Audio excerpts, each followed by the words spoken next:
Introduction. When it comes to attraction and connection, most men focus on external gestures, looks, status, or material offerings, while overlooking the true key to influence, the mind. Woman's heart follows where her mind feels understood, and if you can position yourself as the man who speaks to her thoughts, values, and emotions, you create a bond that lingers long after surface-level charm fades. In Stoicism, the emphasis is on clarity, wisdom, and self-mastery, and these same principles apply to communication. The way you converse can either leave you forgotten or make you unforgettable. To enter her mind, there are 3 essential conversations. Every man must master conversations that bypass superficial chatter and strike directly at the core of trust, curiosity, and emotional depth. These aren't about manipulation or empty flattery. They are about aligning with truth, stability, and presence, so she feels your words not just as sounds but as anchors of strength. Once you understand how to lead these 3 conversations with intention, you'll no longer need to beg for attention or affection, because her mind will already be holding space for you. 1. That the conversation of values. The conversation of values is one of the deepest and most important dialogues two people can have, whether in friendship, business, or romance, because it reveals the invisible compass guiding each person's decisions, priorities, and worldview. Values are not surface preferences like favorite foods or hobbies. They are the underlying beliefs about what truly matters in life: honesty, loyalty, freedom, growth, family, faith, or purpose. When two people take the time to explore each other's values, they go beyond appearances and behaviors and touch the very essence of identity.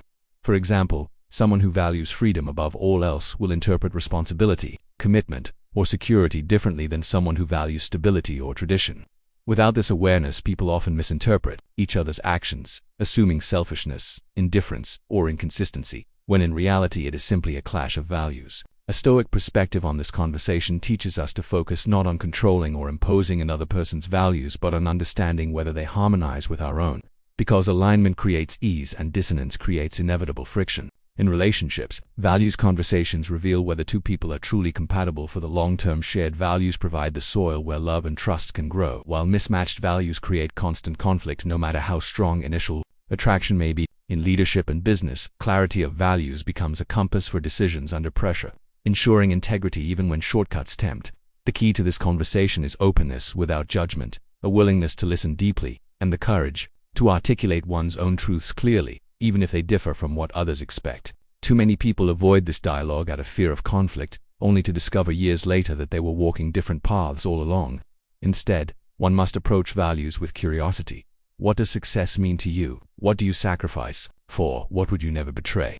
Such questions open doors to profound insights that reveal not only the other person's priorities but also your own hidden assumptions. When handled with respect, this conversation builds trust, because people feel seen and accepted for who they are at their core. The Stoics remind us that external circumstances change, but the values we choose to live by remain the anchor that steadies us through chaos. Thus, cultivating the habit of having values-centered conversations early and often is both a shield against misunderstanding and a bridge to deeper connection. It is not about perfect agreement. Two people can have different values and still respect each other, but about clarity and honesty. Ultimately, the conversation of values is the conversation of character, because our values shape our choices, and our choices shape our destiny. To skip this dialogue is to build a house without checking the foundation. To embrace it is to ensure that whatever we build, whether love, partnership, or legacy, rests on solid ground that can withstand time and trials. 2. The conversation of curiosity. The conversation of curiosity is one of the most powerful tools you can use to create connection, build trust, and spark genuine attraction in relationships, friendships, or even professional interactions. At its core, curiosity is about showing a sincere interest in another person's inner world, not just their surface-level details, but the thoughts, values, dreams, and emotions that make them who they are. Too often, people approach conversations with an agenda: to impress, to persuade, or to be validated. But when you enter a conversation from a place of curiosity, the dynamic shifts completely, because the focus is no longer on yourself, it is on truly understanding the other person. This kind of conversation is not about firing rapid questions like an interrogation, but about listening deeply and asking thoughtful, open-ended questions that invite someone to expand. Questions like, what made you choose that path? Or how did that experience shape you? Show that you care about their journey, not just the outcome. When people feel genuinely seen and heard, they naturally open up more, because curiosity, that validates their uniqueness and creates a safe space for authenticity. Moreover, the conversation of curiosity trains you to observe rather than assume, which helps you see beyond appearances and break free from stereotypes or premature judgments. It makes dialogue more alive, because curiosity thrives on surprise. You discover things you never expected, which keeps the interaction fresh and engaging.